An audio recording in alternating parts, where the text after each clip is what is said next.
Hello, everybody. Welcome. Thank you so much for joining us today on our Farm to School BC webinar series. We are going to be learning today about pollinators in your school gardens. This is coming to us from our Northwest region. So Erin Champion is our animator up there, and she's fabulous. So she's bringing in Lori Weidenhammer. Is that how you say it? Sorry. Weidenhammer. Weidenhammer. Sorry about that, Lori. It's okay, no worries. And we are going to be talking about all sorts of different pollinators. So this will be so fun for your classrooms because they are a wonderful reason to get outside and notice our world around us and think about pollen and nectar and all sorts of other fun things. So Farm to School BC, we are administered by the Public Health Association of BC and with support from the Public Health Association of Public Health PHSA Services Association. Sorry, it's been a long day. And we receive funding also through the Ministry of Health. So our programs are based on 3 pillars: healthy local food, hands-on learning, and school and community connectedness. And we have 6 regions. The Northwest region is bringing the webinar series today. Just some housekeeping: this webinar is recorded and it will be posted on our website. So if you don't want to have your video on, that's totally fine. We do like to see faces. But just think about privacy concerns if you have any, and you will receive a copy of the recording after the slide as well as the slide deck. We are going to be, asking questions after the presentation. And if you have any further questions, Erin will be able to answer them. And Lori, I'm not sure, I don't want to put too much on you. Are you open to people getting in touch with you? Yes. Awesome. Great. Lori's open too. I feel like when people love gardening things, they want to talk about them with everyone. For sure. So I'm going to pass it over to Erin's slideshow. Oh boy, sorry. Wonderful. Thank you, Addie. So my name is Erin Champion. I am the Northwest Regional Coordinator for Farm to School BC. Today I'm coming to you from Haida Territory in Dajingits. Lori is providing her guidance from the territories of the Musqueam, Squamish, and Tsleil-Waututh nations.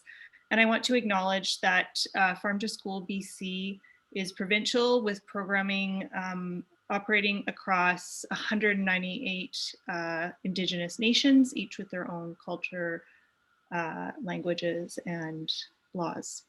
So without further ado, we'll get started. I'm just going to share a screen.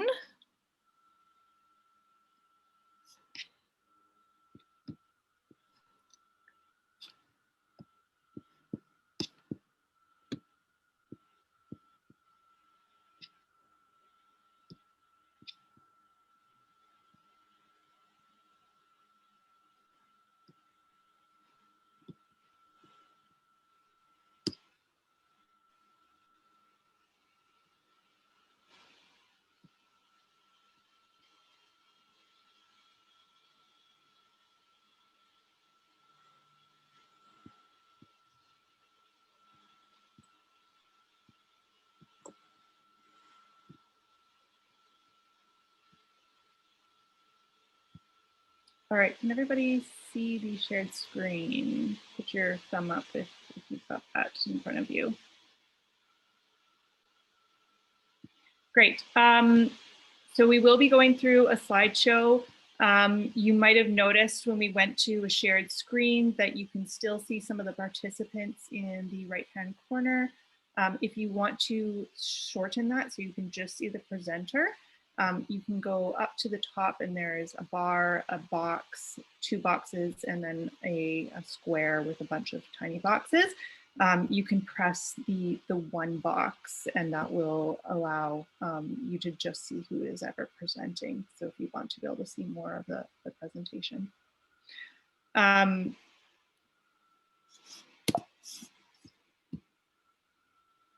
All right, so thanks everyone so much for joining today.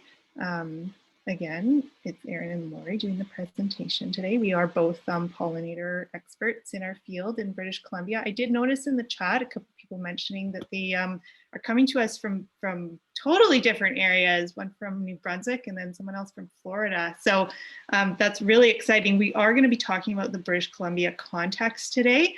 But please bring your questions, and if people have lots of questions, you can save that till the end, and we'll be happy to answer them as best we can. We're both from BC, so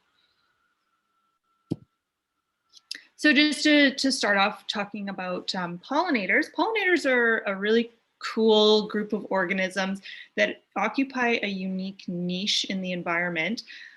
They're organisms that get their food source from flowers.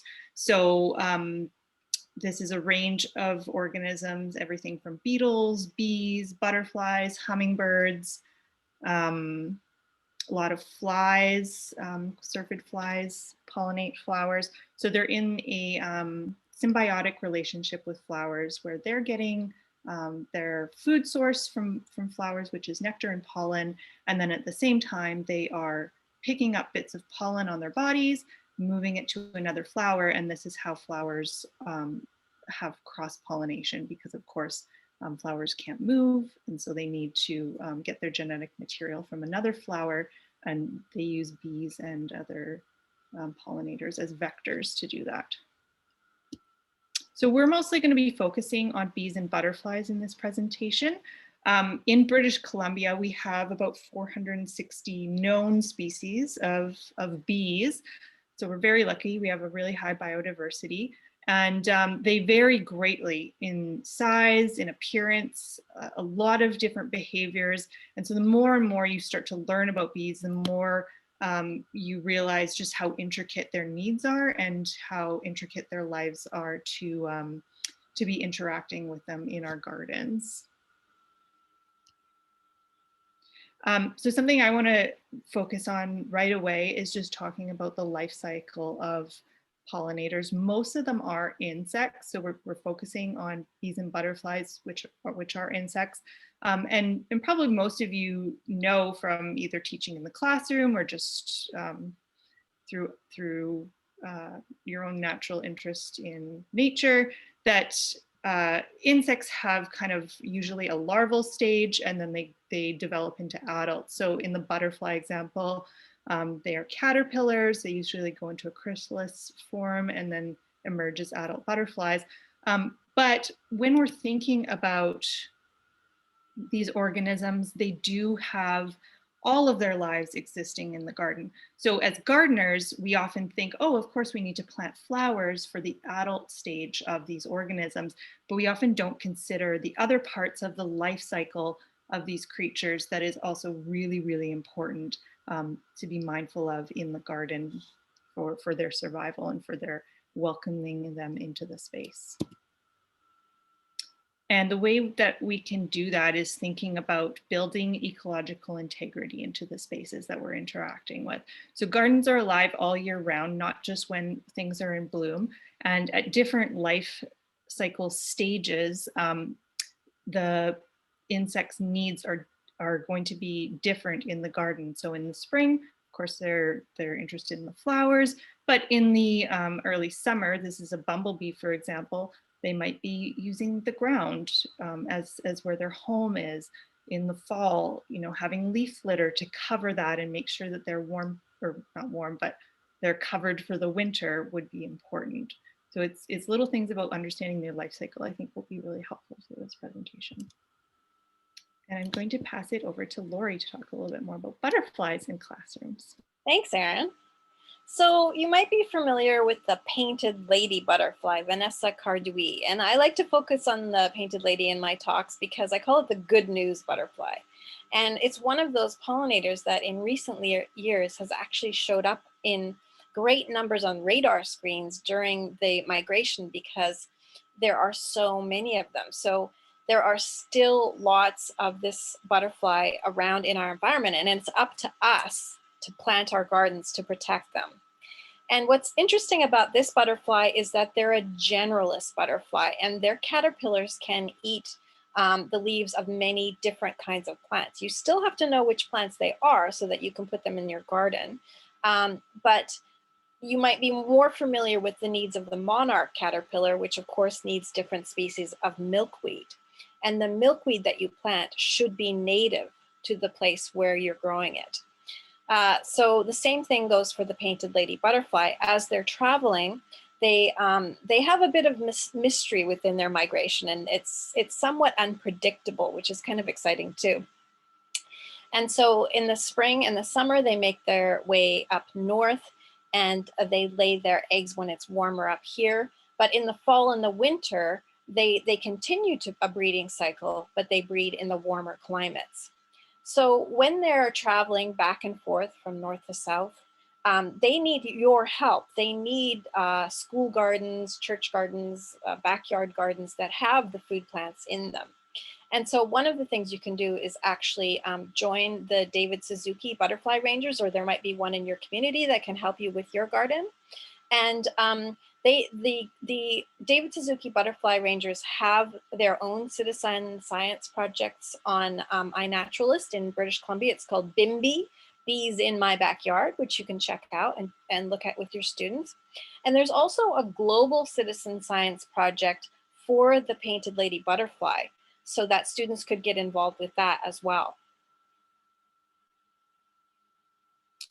So this is the butterfly that is often raised in kindergarten and grade 1 classes, and I've used them with kindergarten classes, and they work with their buddies, the grade 4 students that go out in the garden, and they have a ceremony releasing the butterflies together in the garden, which is really quite touching. And in some places, they actually invite the grandparents and the family as a kind of ceremony to release these butterflies, which is really beautiful.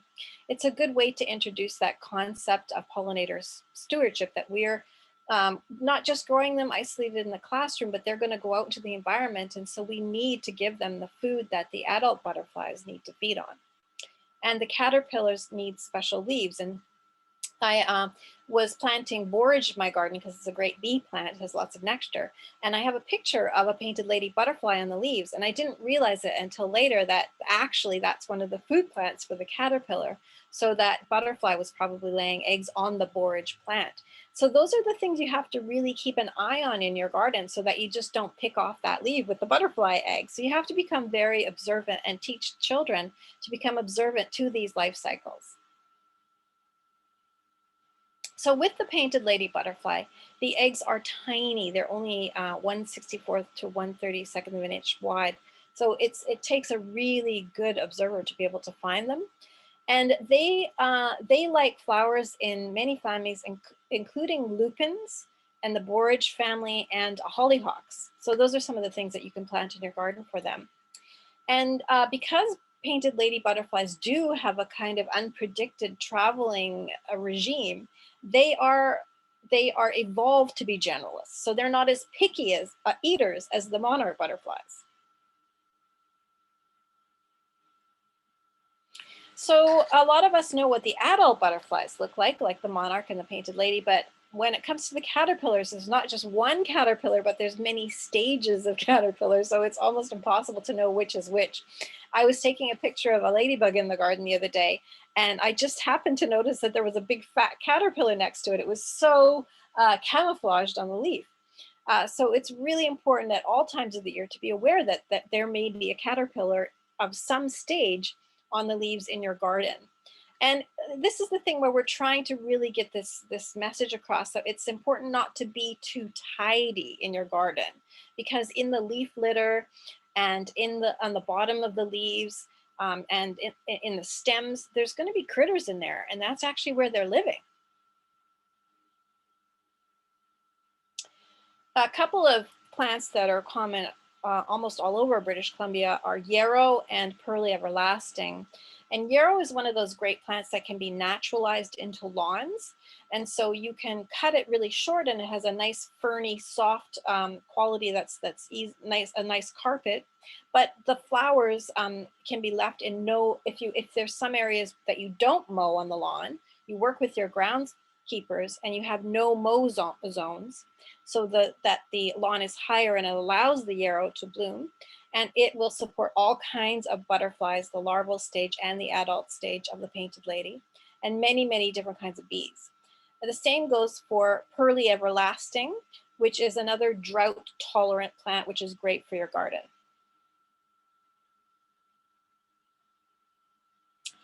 So because you are in a specific bioregion, you're going to have a native sunflower that the painted lady butterflies will have lay their eggs on.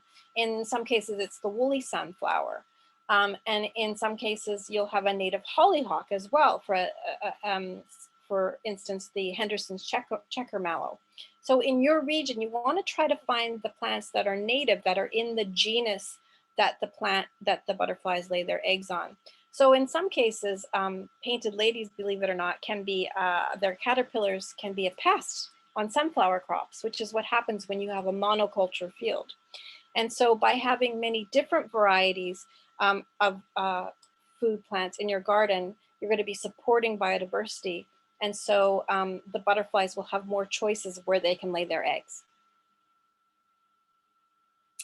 Now, actually, another name for the painted lady butterfly is the thistle butterfly, because they prefer thistles to lay their eggs on, which isn't a perfect school garden kind of plant, because they do become an annoying weed in that kind of situation. But it's a good chance to talk to kids about why plants have thorns and prickles and spines and what the difference is. And you know, there are some plants that we'll be talking about that are prickly. And you can talk about the defense systems of plants and also the defense system of bees, because the reality is that some bees do have stingers, and you can talk about why plants and insects would have these defense systems.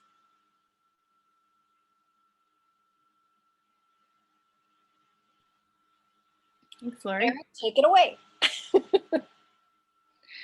Okay, so now we're going to talk a little bit about nesting habitat of pollinators. So plant stems, bare soil, trees, old stumps can all be used as nesting material or nesting space for pollinators. Bumblebees are known for nesting in old abandoned birds' nests or mouse nests sometimes. Some people find them in their compost piles, building nests. They like warm kind of spaces. And then having materials around like wax, mud, resin, pebbles, petals, and leaves are all useful in the garden. So we'll go through a couple of different examples here. So as gardeners, we love to dig through the soil, of course, and turn it over to plant new things in the spring. But the reality is that 70% of our native bees actually live in the soil. So when we turn the soil over, we're actually destroying their habitat. And we can see in a picture, like the ones here, often they go very unnoticed. On the left, you'll see this is just a close-up of a hole of a ground nesting bee, and it just looks like a tiny little ant hole or something, but there's actually a bee living in there. And so what they do is they fly in. You can see in the bottom picture, they've made a little pollen ball, and then they'll lay an egg in which the larva will then eat that throughout the coming year. So here's a nice little pollen ball and the egg, which is about the size of a grain of rice. And that's going to be the food for that growing pollinator for the coming year. So when we dig our spades into the soil, we do have a really good chance of disrupting the next generation of ground nesting bees' lives. The other thing to think about is removing kind of the dead material that's in the material after we've picked all the leaves or we've seen the beautiful flowers. A lot of times we go in and we'll just cut down the remaining stuff. But often this is where butterflies, as Lori has mentioned, will be laying their eggs, or cavity nesting bees might have laid eggs as well. And so when we put that all in the wheelbarrow and take it away, we're actually removing the next generation of pollinators from our garden. So it's nice. Of course, we want to do some cleanup in the garden, but to be mindful that we should be leaving some of that material in the garden. Especially if you do notice certain leaves might have some little eggs on them, or there might be a covered hole that doesn't look like it was part of the plant before, to leave those in the garden.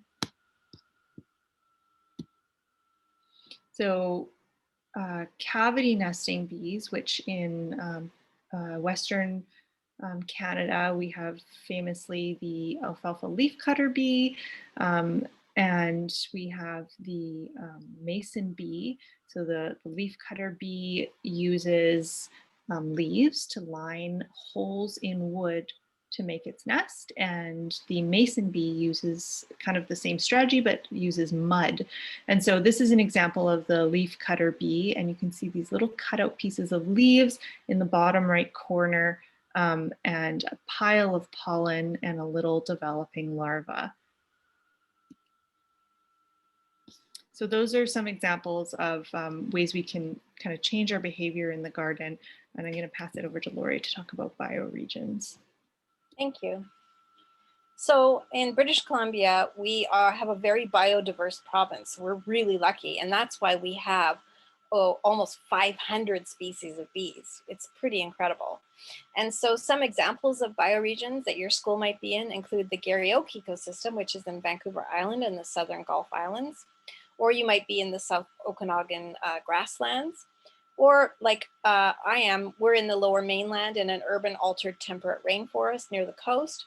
But we also, if we're living in a city, we have to take that into consideration as well, because there are a lot of cases where in the city, because the trees have been cut down, there are a lot of places where we can actually grow plants that would, for instance, grow in a Garry Oak ecosystem or even in the South Okanagan. So we have altered our ecosystems quite a bit.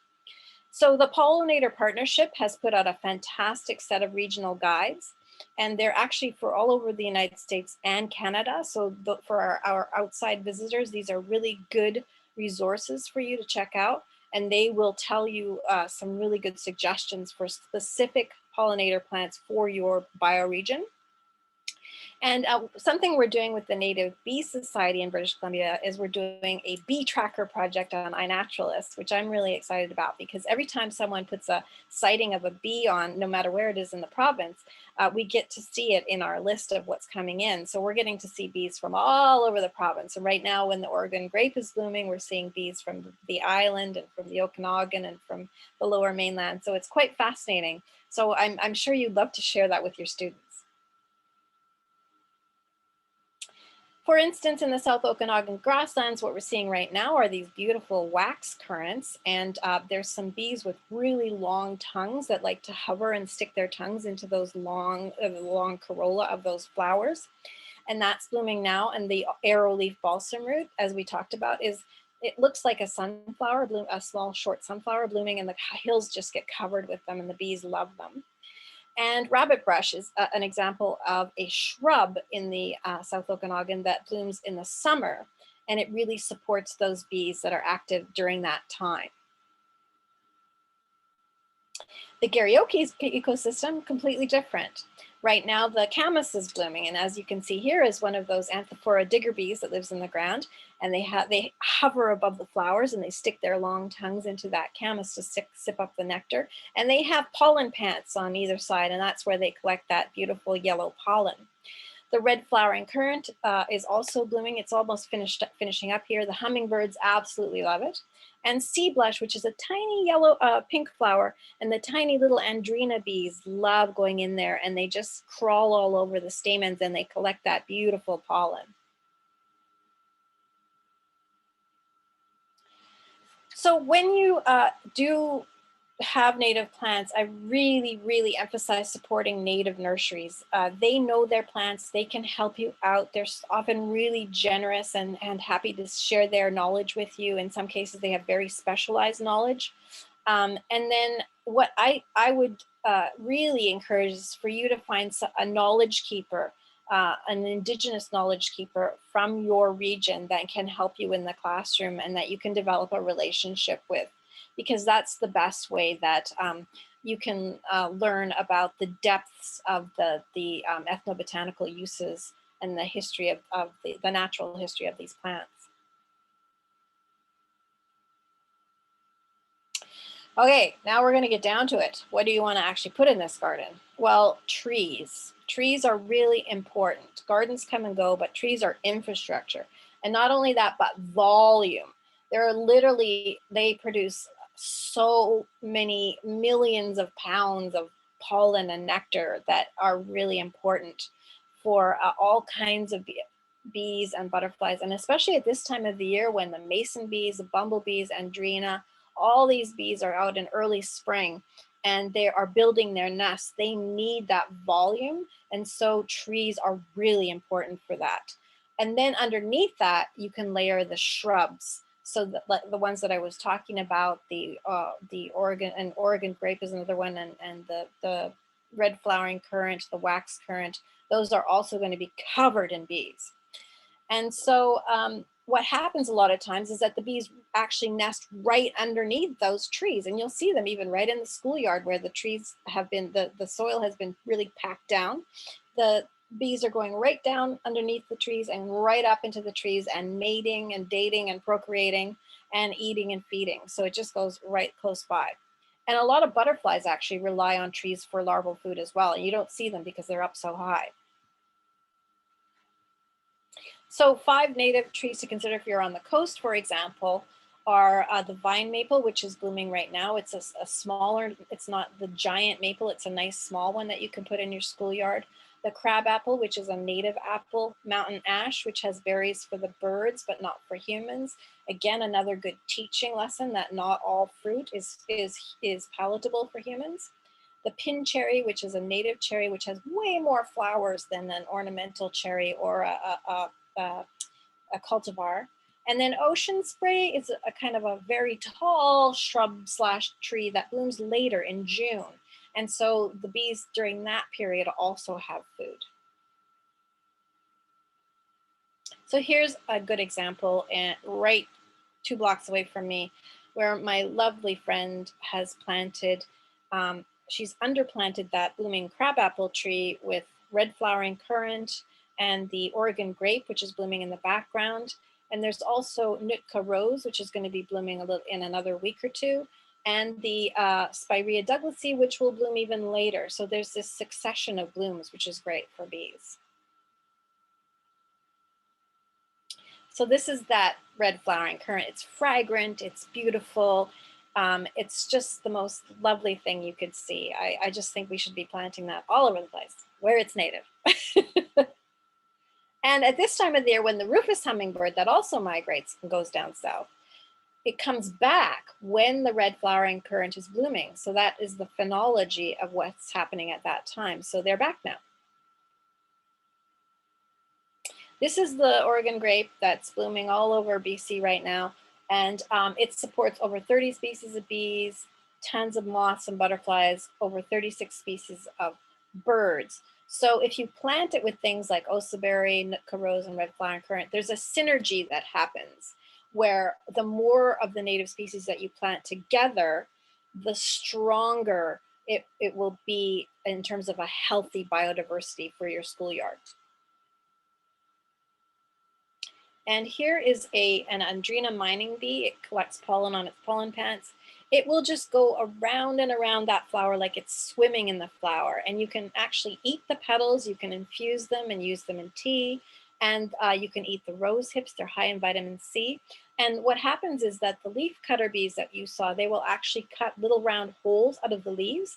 And there are small carpenter bees that will actually live in the stems of the rose. So it's kind of a bed and breakfast plant.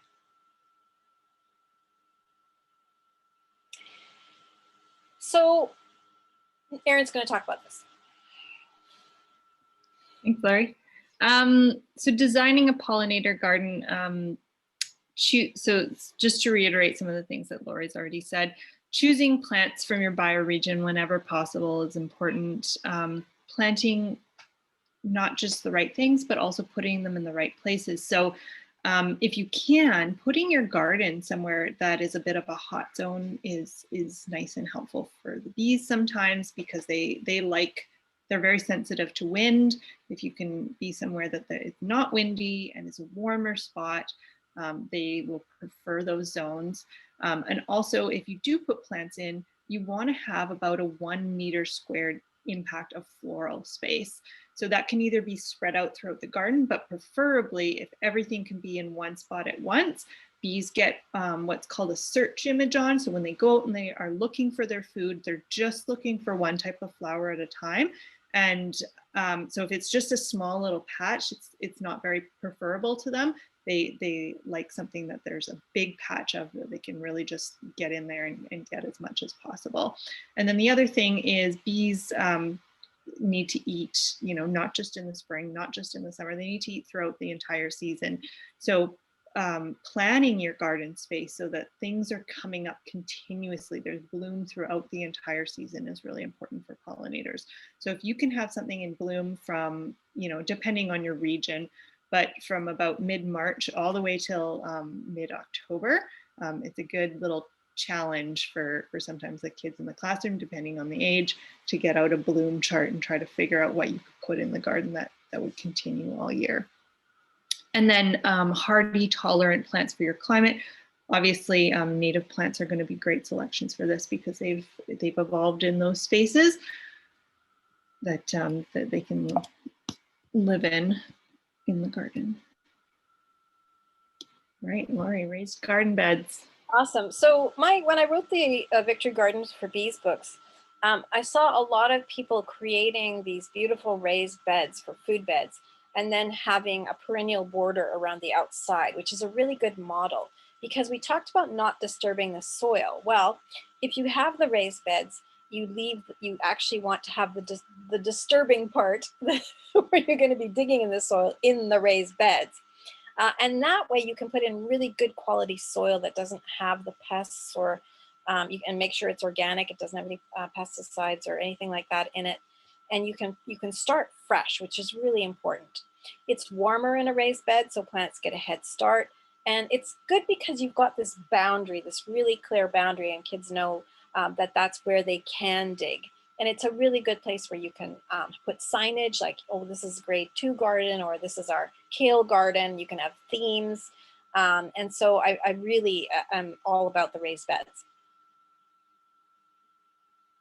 And this is an example, if you've got a lot of concrete, you can be inventive and put in a canoe, an old leaky canoe in there, and plant these beautiful monarda or bee balm in there, and the hummingbirds and the butterflies and the bees will just love it. So inside the raised beds, I know I talked about digging, but you can put some perennials in there. And like what I like to do is put things like nodding onions in. And what happens as they self-seed and they get spreading out, you can start putting some of those nodding onions out into your perennial borders. And so they don't take up too much room. So it's a bit of a process. So this is an example in my neighborhood. Again, I got inspiration from my neighbors. They planted this beautiful series of octagonal raised beds with pollinator plants in them with signage. And fireweed's something that you don't often see in these kinds of gardens, but they plugged it in there and it's just working really beautifully. This one also has a seat on it, and a lot of time the students like to sit on the edges of the bed and then they fall in and yeah. But if they actually have a seat, they can sit there and eat their lunch and take notes. So it's actually a really good idea to put on the side of your raised bed. And signage is really great. I mean, I think it's a good investment, and it helps children to take pride in the garden and to have the whole family be able to look at what's going on there. So now we're talking about what's in the beds, and Calendula officinalis, or calendula, is one of the easiest things to grow from seeds. I love it. It's long blooming. This year, some of it actually did overwinter because we had a really mild winter. You can use the petals in salads or skin salves, and it actually repels the pests in your garden. So it's a win-win situation. And sometimes bees like to sleep in it.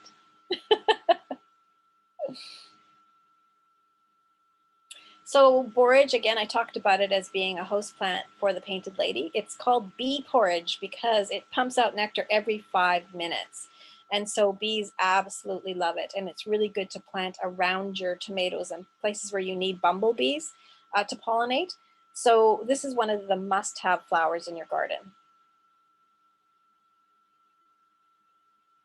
The leaves are also edible, not just for butterflies, but for humans. You can put them in tea, and it's supposed to be very calming for teenagers.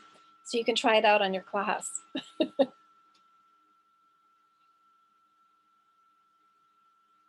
And cosmos are another annual that are really easy to grow from seed. You can plant seeds every 2 weeks so that you've got them blooming all throughout the season. If you've got the Dr. Henry pollinator blend from West Coast Seeds, these are the kinds of flowers that they are, the cosmos.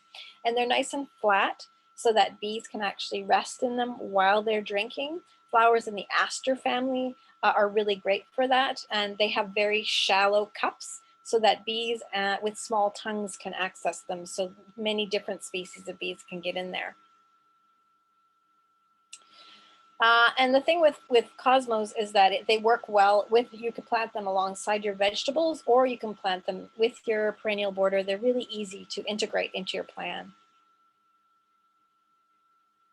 So with the zinnias and other annuals, another thing I wanted to mention that I want you to avoid planting the really frilly flowers, they're called doubles, because they are bred not to have pollen or much nectar at all. And so those are the ones that we discourage you from having in your garden. But plants like this single petaled zinnia, perfect for butterflies like the painted lady. And I really encourage you to plant scarlet runner beans because the hummingbirds go crazy for them. They're a really good use of vertical space. So you're planting these trellises for them to climb up. And sunflowers to me are like the soul of a school garden. They're just so beautiful, like a big buffet for pollinators. And you know, they're just a must-have flower. So talking about weeds, there's a high school near us that has this lawn that has this whole bunch of these ground nesting bees, the Halictus and the Andrena bees. And Erin and I were showing the high school classes the dandelions that the female bees were getting the pollen from. We went to teach another class and the groundskeepers had mowed down all the flowers. So it's an example of where you've got to work with your groundskeepers, and any part of the land that's not really being used can be left for the bees.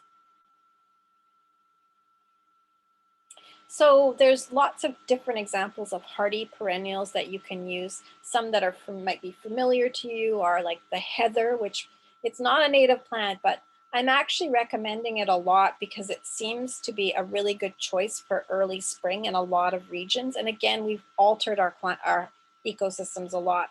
So we can plant things like heather, violets, lupins, strawberries, forget-me-nots, the tiny little flowers that are blooming right now are great now. Then when you get to be a bit later, the yarrow and the pearly everlasting I talked about will be blooming, the onion and bee balm. And then with the late season going into the fall, we get a lot of the asters like echinacea, brown-eyed Susans, gumweed, and sneezeweed. And another thing that's important to have in your garden is native grass. We don't think about native grass so much because, you know, I'm such a lawn hater that I forget that there are good grasses out there because they're larval food for some of our butterflies. So they're really important. They actually they work well with the wildflowers and they help hold down the soil for the soil nesting bees. They nest in between the clumps of grass and they provide basking sites for butterflies. So this is an example of a garden plan from my book, and it's really just fun to have, you know, go with your imagination, plant the canoes, use your personality to create something that inspires you so that you know it's going to inspire your students. And this is me dressed up in a silly costume as the queen bee. And what I do, and Erin does this too, is we get silly and we act out the cycles of the bee's life. And in case of the queen bee, I get the students to act out, the little kindergarten kids love to act out the different stages of a bee's life, like cleaning the hive, guarding the hive, gathering the nectar to make honey. And they like to work with their buddies in grade 4. And one of their favorite games is to pretend that the buddies are the predators, like the bears. And the bees, the guard bees, chase the bears around the playground. So they have a heck of a good time doing that. So that's a lot of fun. Community science is a really great way to connect with your students, and the Border Free Bees have these resources, these sheets that you can actually take out in the garden, and the kids can look, students can look and see what the pollinator is, where they carry the pollen. And there's a really good guide of some of the common pollinators of British Columbia that you can access for free online.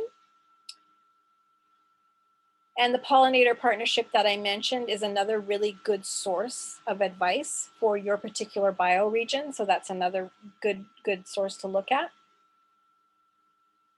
And I talked about iNaturalist, and you do have some of those iPads in the classroom, and you can use those to do iNaturalist sightings. It's also a great way to get families involved. If the parents could get involved making sightings on iNaturalist as well, I think that would be a really good intergenerational exercise.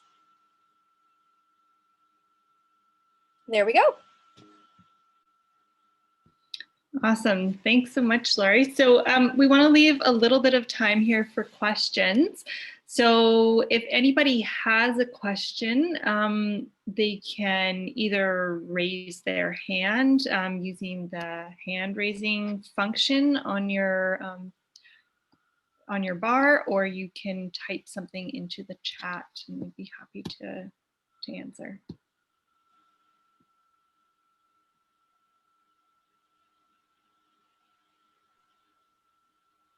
Magdalena had a question about what she should do with squirrels. Magdalena, maybe you want to unmute yourself. What about, are squirrels eating your plants? What's going on with them? They hide their stuff in the plants, and then they come and dig again and take the seed wherever they have there. I don't know what to do with them. I have a mango plant, a mango little tree just coming up, and it's like steady because they come and hide things there and then take it off. Also, I have an avocado, little ones, because I don't have much space, just in you know, in containers, in clay containers, and they come and hide things there, and then they take it, and my plants don't prosper. Well, So I think that, oops, that's okay. So what happens when there's critters that want to eat your food and mess up your garden? That's a really good question. And I get asked that a lot about deer. And I think the best thing to do is you have to somehow create a barrier between the critter and your plants. So with deer, you know, you're likely going to have to fence off your garden. There's just nothing else you can do. In my book, I do talk about some plants that deer are less likely to be attracted to, so you can plant them sort of as a protective layer around your more tender plants. That's what I thought. But with the squirrels, it's the same as with rats, right?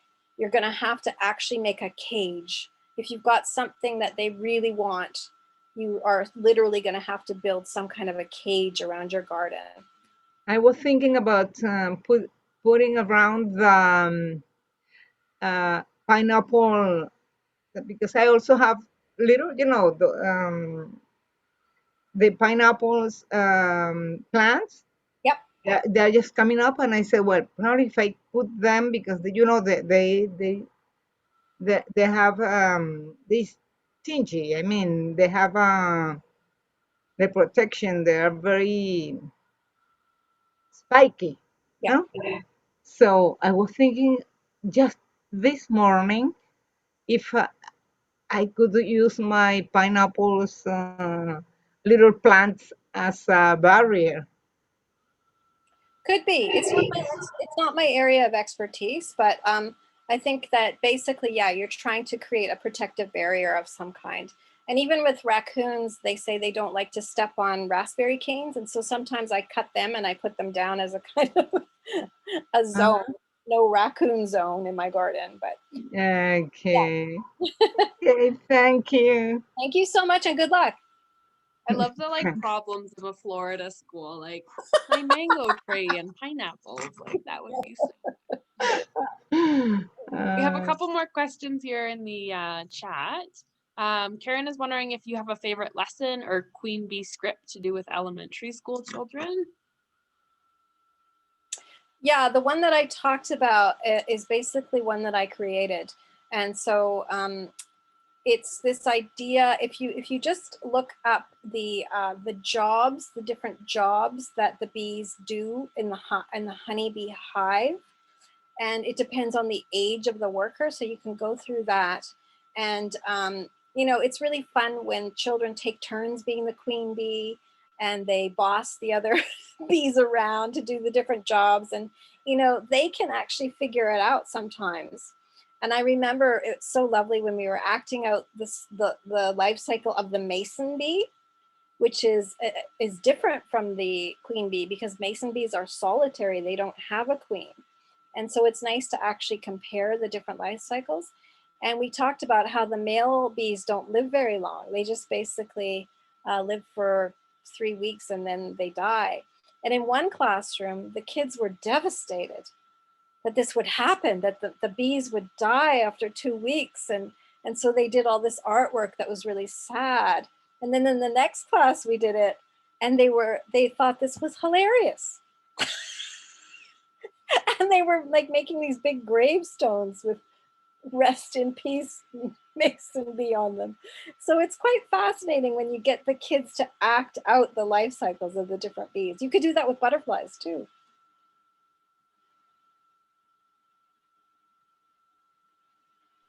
That sounds so fun. I like you kind of like go with the flow a little bit of the class too to see what they respond to. Pat's wondering if you could repeat the name of the resource that has pictures of pollinators to help students identify the insects.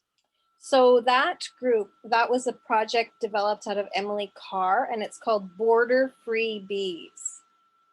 And so if you look at their resources, there you can download that sheet, and I've used it many, many times. It's actually really useful.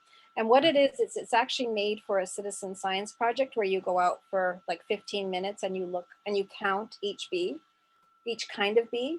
And what I've done with really small children is I give them a popsicle stick, and every time they see a bee, they do a tally. So they do 1, 2, 3, 4, and then they cross out the 5.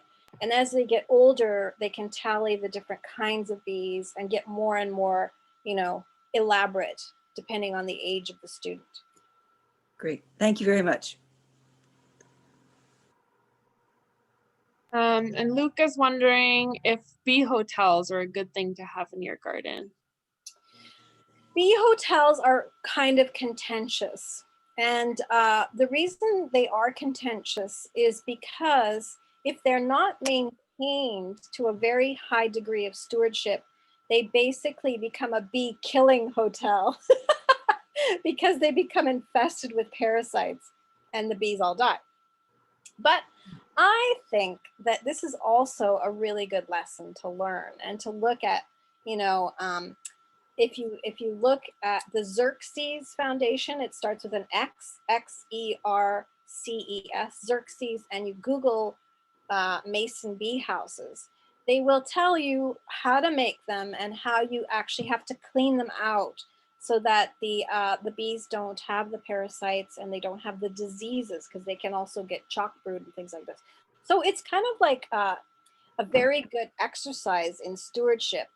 But what happens is often the person that has the passion that started the bee hotel doesn't follow through with it year after year after year. And so it ends up being this kind of dilapidated bee graveyard.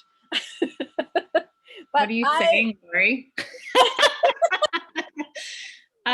Luke, I'm curious where you are.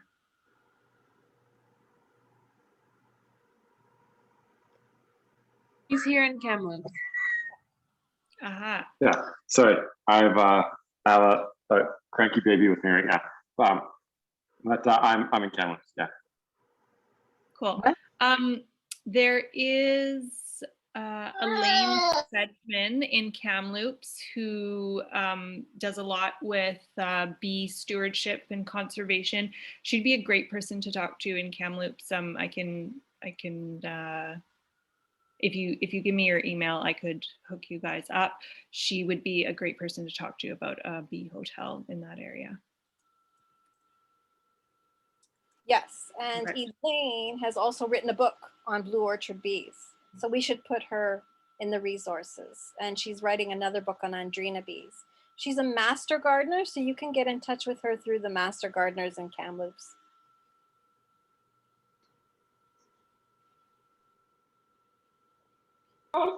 Awesome. Thank you, guys. Thank you. Awesome. We have another question from Sachini. What are some native flowering plants that would be suitable for the Lower Mainland, but won't attract wasps? Ah. Well, that's difficult because wasps, there's many different kinds of wasps. And most of us don't like the carnivorous social wasps that we know that come to our picnics and get all bolshy in our faces. We don't like those wasps. And that includes the bald-faced hornets and the ones that, you know, especially in late summer, they get kind of ornery. But the thing is that they just are a natural part of our garden. And wherever there's bees, there's going to be wasps, because wasps are predators of bees. And so when you look at your garden and you watch the bees happily going from flower to flower, drinking it away, you'll also see wasps patrolling and looking for their next meal. And the good thing about it is they actually kill a lot of pests in the garden, so they help to keep the garden in balance. And so as part of the safety of you teaching your students, you have to teach them about when you have a picnic, that you always have to put your food away as soon as possible, put all the garbage somewhere where you're not going to attract the wasps. You're going to have to close it up. And when you're drinking, for instance, in the summer, you should never drink out of a can, because a wasp might have crawled in there and you might drink it. You always should drink out of a clear container. There's different things that you have to deal with both bees and wasps. And so there aren't flowers that won't attract wasps. That doesn't exist. And the thing is that there's also many tiny wasps that don't sting at all, that they are parasitic, and they also help to keep your garden in balance.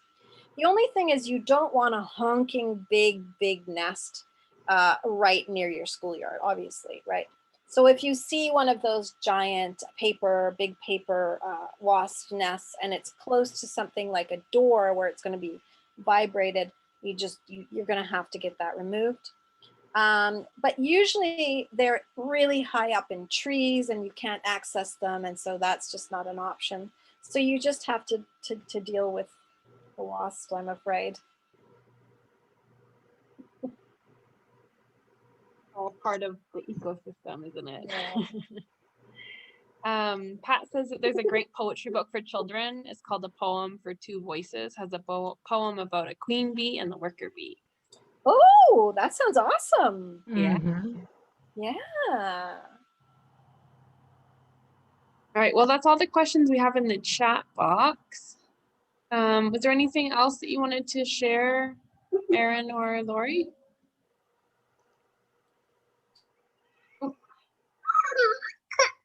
Oh, Lori, you're muted.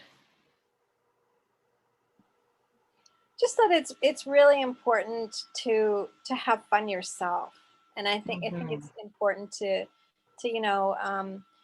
really just take your interests and follow those, and that will lead you into this whole world. and you'll get sucked in to the portal and you'll become one of the bee loving and the wasp loving people, and you'll never look back, because there's just so much to learn, and the beauty of it is just incredible. And so I just really encourage you to follow your own heart. Awesome. Oh, Karen's wondering how you made your queen bee costume. Well, I am a performance artist, so I'm used to going to thrift shops and finding the different elements and then putting them together. So I found some of it in thrift shops, and some of it I go to the costume shop and just get, like the crinoline and things like that, and the wings. So, you can just you don't have to spend a lot of money. You can just go at Halloween. I'm at the Value Village and I buy all the bee costumes.